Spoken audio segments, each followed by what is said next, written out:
Hello Booktube! Aujourd'hui on se retrouve pour une de mes dark romances préférées de tous les temps. J'ai nommé Dark Obsession de Penelope Douglas. Alors dans ce tome on va parler de Damon Torrance et de Winter Ashby.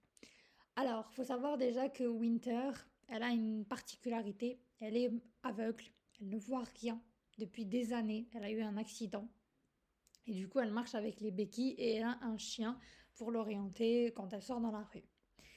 Et on a Damon Torrance que vous avez certainement vu si vous avez lu les deux premiers tomes. Si c'est pas le cas, c'est pas grave, je vais vous expliquer. Alors Damon sortait fraîchement de prison dans le tome 1 et ils voulaient tous se venger de Rika. Mais finalement, ils ont appris que c'était Damon qui leur avait menti. Et du coup, tout le monde s'est retourné contre lui dans le tome 2. C'était lui le grand méchant de l'histoire, lui qui voulait du mal à Banks et à Kay et à tout ça. Bon, bref, je vous avais dit que j'avais pas trop kiffé ce tome-là parce que je pense que je kiffe Damon Torrance. By the way.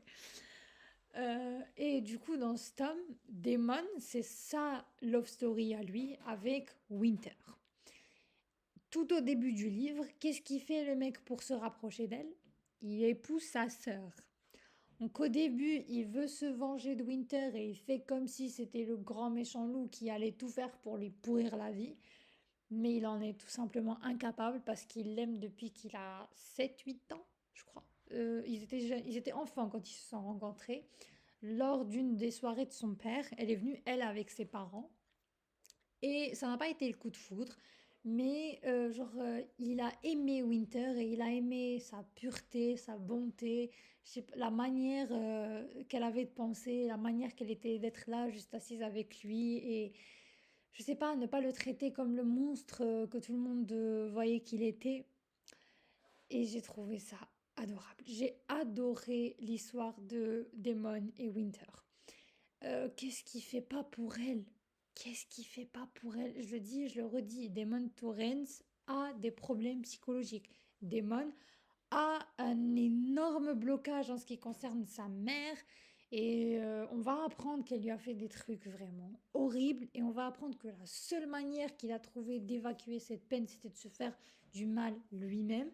Je ne dis pas qu'il n'a pas besoin d'un bon psychologue, je dis juste que c'est un personnage qui a subi beaucoup de choses durant son enfance, que la seule personne qu'il avait c'était sa sœur, que elle aussi dès qu'elle s'est mariée avec Kay, elle a fini par l'abandonner et il s'est de nouveau retrouvé tout seul.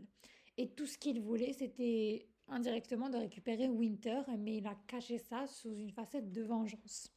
Mais il faut savoir aussi qu'on va avoir les avant et après, dans tous les tomes d'ailleurs il y a ça, où on va avoir sa love story quand il était jeune avec Winter. Et quand il était jeune, je parle pas de l'époque de l'enfance uniquement, mais aussi de l'époque où ils étaient adolescents et ils fréquentaient le même bahut. Et ils étaient tous les deux pas amoureux, mais en gros, on va apprendre que Damon lui a fait croire qu'il était quelqu'un d'autre et elle, elle ne voit rien, comme je vous l'ai dit. Et c'était tellement beau.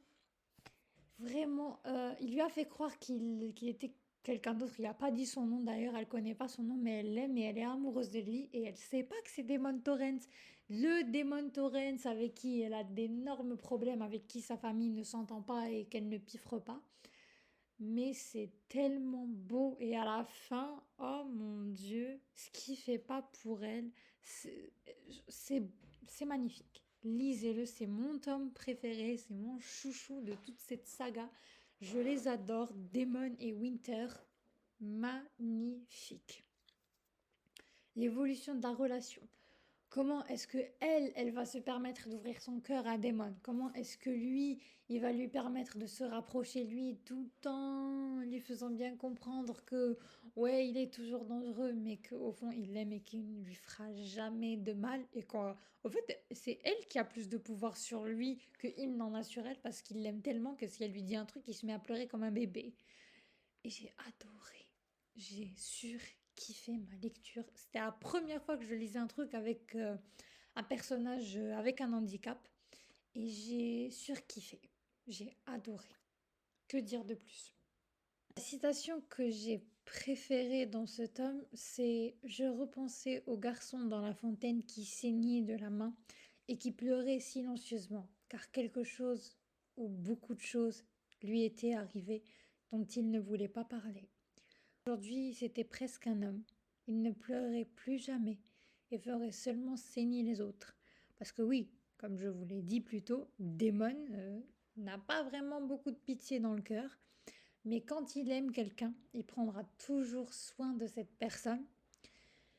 Et c'est juste trop beau. D'ailleurs, on va apprendre qu'il a une autre sœur. Je vous spoil rien, hein. Je vous ai pas dit c'est qui, et croyez-moi, vous allez être choqués quand vous allez l'apprendre. Et on va apprendre dans le tome 4 que c'est le meilleur grand frère du monde, au fait. Just by the way. J'ai adoré son personnage. Magnifique. Le livre, tout était trop bien fait. J'ai adoré.